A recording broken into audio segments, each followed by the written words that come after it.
에스겔 16장은 예루살렘을 한 여인에게 비유하고 있습니다.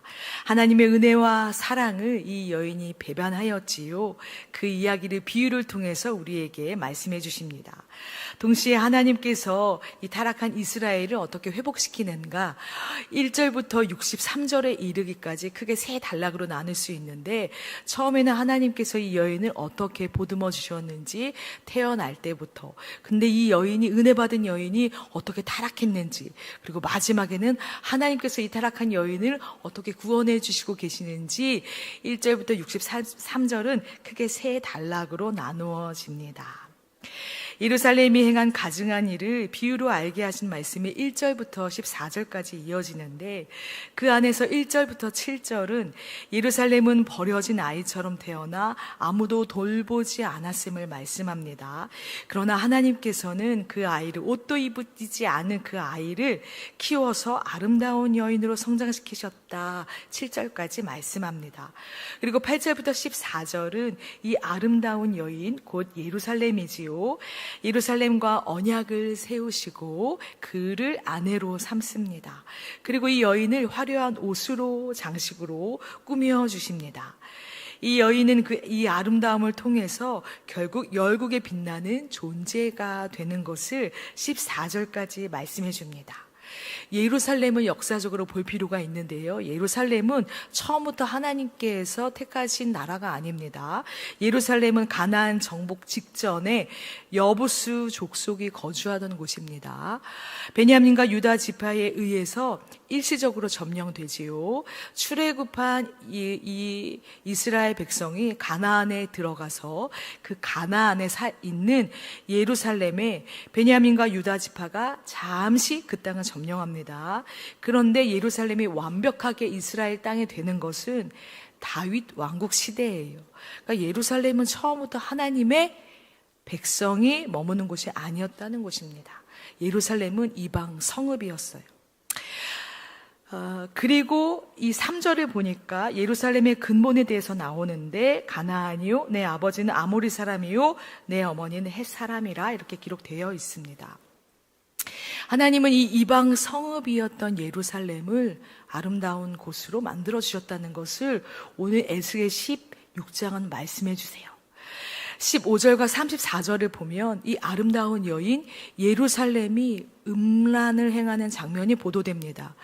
22절을 보니까 내가 어렸을 때에 벌거벗은 몸이었다, 그러니까 태어난 이야기를 말씀하시고, 그리고 그 피투성이가 되었던 발짓하다는 것을 기억하지 않고 내가 모든 가증한 일과 음란을 행하였다, 음란을 보도하고 있습니다.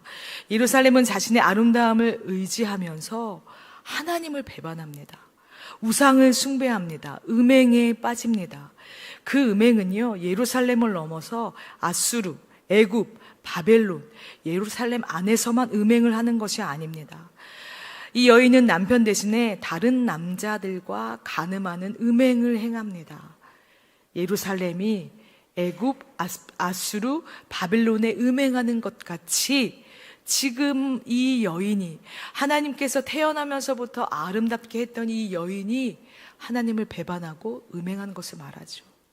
이 말씀을 조금 더 깊이 들어가면 예수님을 믿기 전 우리, 그리고 예수님을 알게 된 우리, 예수님을 믿는 우리가 하나님을 배반하고 있음을 보도하고 있는 것이에요. 다시 말하면 우리에게도 경고의 말씀을 하시는 장면입니다. 근데 놀라운 사실은 이 간음하는 아내는요, 창기와 달라요. 창기는 음행을 하고 나서 값을 받습니다. 그런데 이 여인은 음행을 하고 난 후에 하나님께서 주신 은혜와 선물을 도리어 주는 것이에요. 어디에? 아수르에, 바벨론에, 애굽에. 하나님의 선물을 주는 것이 바로 이 창기와 다른 점이에요. 너무나 놀랍지 않습니까? 하나님의 배신 한 것은 얼마나 크고 놀라운 것인지 이 성경에서는, 오늘 본장에서는 우리가 알고 있는 가나안 땅, 소돔과 고모라, 이 사마리아, 이 백성들보다 지금 예루살렘, 이 여인으로 등장하는 음행이 더 크다고 말씀하여 주십니다. 견줄 것이 없다고 말씀하여 주십니다. 사실 우리가 그 사랑하는 사람, 그리고 친구, 연인, 동료에게 배신당했을 때 그 상실감이 크지요. 저희가 사랑하는 사람들에게 배신당했을 때 사람들은 분노와 원망의 감정으로 바뀌고, 그리고 그 배신은 분노로 인한 마음에 상처를 얻게 됩니다. 상처를 얻게 될 뿐만 아니라 상실감을 얻게 돼요. 상실감은 곧 아무것도 못하는 무기력에 빠지게 되거든요. 사람과 사람이 배신할 때도 이러한 감정을 얻게 되는데, 하나님께서 택한 이 여인 예루살렘, 그것도 태어나면서부터 아끼지 않는 사랑을 주신 그 예루살렘이 배반을 했다고 생각해 보세요. 하나님의 마음은, 우리가 하나님을 인격적이라고 말하거든요. 하나님도 감정이 있으시고 하나님도 슬픔을 느끼시는데, 그 슬픔은 인간이 인간을 배신하는 그 슬픔보다 더 크십니다. 하나님은 인격적인 분이시기 때문에 우리가 느끼는 감정보다 훨씬 더 큰 배신감을 느끼시지요. 하나님께서 아무도 돌보지 않는 그 여인을 지키고 사랑하고 아름다운 여인으로 성장하기까지 그 사랑의 깊이는 우리는 이루 말할 수 없습니다. 그러나 하나님의 은혜를 하나님이 아닌 다른 곳, 이방 나라, 이방 신, 세상의 헛된 신들에게 선물을 했다는 것입니다. 우리의 모습과 크게 다를 바가 없습니다. 이 여인은 타락했습니다. 예루살렘도 타락했습니다. 사랑하는 새신교회 성도 여러분, 오늘 본장은 타락에 관한 말씀이에요. 그런데 그 타락한 여인을 하나님께서 어떻게 키우셨는지, 어떻게 사랑하셨는지 오늘 본문을 통해서 고스란히 남겨져 있습니다. 그런데 왜 이 여인이 타락할 수밖에 없었을까요? 오늘 본절 27절을 보니까 이런 말씀이 나옵니다. 그러므로 내가 내 손을 내 위에 펴서 내 일용할 양식을 감하고 너를 미워하는 블레셋 여자 곧 내 더러운 행실을 부끄러워하는 자에게 너를 넘겨 임으로 하게 하였거늘. 28절 말씀, 내가 음욕이 차지 아니하여 또 아수르 사람과 행음하고 그들과 행음하고도 아직도 부족하게 여겨. 여인이 타락할 수밖에 없는 것은 28절에 음욕이 차지 않았다, 아직도 부족하게 여겼다. 우리는 이 이야기를 만족함이 없다라고 말할 수 있습니다. 어쩌면 이 타락한 여인은 만족함이 없어요. 만족함이 없는 인생이기 때문에 하나님으로도 만족하지 못하는 것이지요. 하나님의 은혜로 만족하지 못하니까 애굽으로, 아수르로, 바벨론으로 그것에 만족함을 얻으려고 살아가고 있습니다. 만족하지 못하는 것은 욕심이에요. 욕망입니다. 결국 욕망은 죄를 낳게 되지요. 성경에 보면 이 죄는 사망에 이르게 된다고 말씀합니다. 바울은 이렇게 이야기합니다. 만족하지 못하는 사람들에 대해서 빌립보서 4장 11절에서 13절 말씀에 내가 궁핍함으로 말하는 것이 아니니라 어떠한 형편이든지 나는 자족하기를 배웠노니 나는 비천에 처할 줄도 알고 풍부에 처할 줄도 알아. 모든 일 곧 배부름과 배고픔과 풍부와 궁핍에도 처할 줄 아는 일체의 비결을 배웠노라. 13절 말씀 함께 읽을까요? 내게 능력 주시는 자 안에서 내가 모든 것을 할 수 있느니라. 이거는 하나님 안에서 우리가 모든 것을 할 수 있습니다. 그 고백이 아니고요. 내가 주 안에 있으면 모든 것에 만족할 수 있습니다. 일처의 비결을 배울 수 있습니다. 이 여인은 그런 만족함이 없었습니다. 우리의 불평이 어디서 나오는지 아시지요? 우리의 만족함이 없는 것에서 출발하는 것입니다. 우리가 무엇을 위해서 만족해야 될까요? 하나님이 주신 은혜로 우리가 만족해야 되겠지요. 그러나 그 은혜는 쉽게 끊어질 수 있습니다. 오늘 여기에 오신 또 온라인을 통해서 예배하시는 성도님 외에 앞으로 우리가 살아갈 시간에 대해서 하나님의 말씀을 듣지도 않고 읽지도 않고 기도하지도 않는다면 만족함이 없지요. 더 큰 만족함, 세상의 신을 찾고요, 우상을 찾고요, 물질을 찾게 되어 있습니다.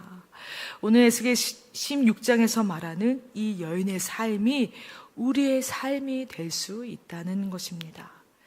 우리의 만족은 우리 스스로 고백할 수 없습니다. 내가 입술로 하나님 제가 만족합니다. 그래서 만족이 채워지는 것이 아니에요. 말씀을 통해서 이 말씀의 일체의 비결을 배울 때에 그 말씀을 우리가 채워지고 공급되는 것입니다. 본장은 하나님의 심판의 말씀으로 끝나지 않습니다. 53절부터 63절을 보니까 회복의 말씀을 주십니다. 우리 하나님은 그러한 하나님이십니다.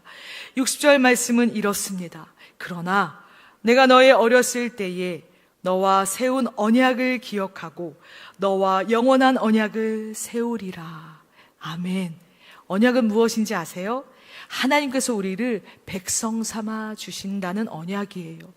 우리가 흔히 하나님께서 하나님 저와 하신 그 약속을 기억하십니까? 라고 말할 때에 하나님 저를 자녀 삼아 주신 것을 기억하고 계시지요. 이게 언약이에요. 우리를 풍족하게 하시겠다. 너를 잘 되게 하겠다. 너를 좋은 곳에 앉히겠다. 그것이 하나님의 언약이 아닙니다. 내가 하나님의 자녀임을 알게 하시는 것, 그것이 하나님의 언약이에요. 하나님의 에스겔 16장을 통해서 베푸신 은혜를 기억하게 하십니다.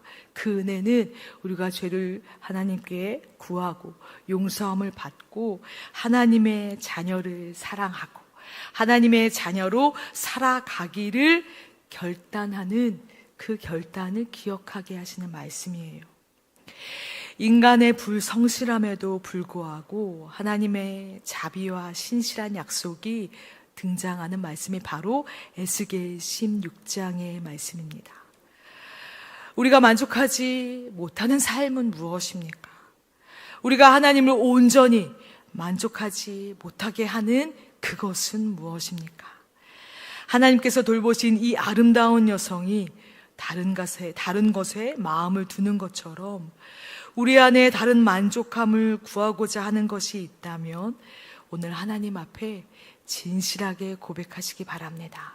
그리고 용서를 구하시고 하나님의 만족하는 삶, 자족하는 비결을 배우는 삶을 살아가시길 주님의 이름으로 축원합니다.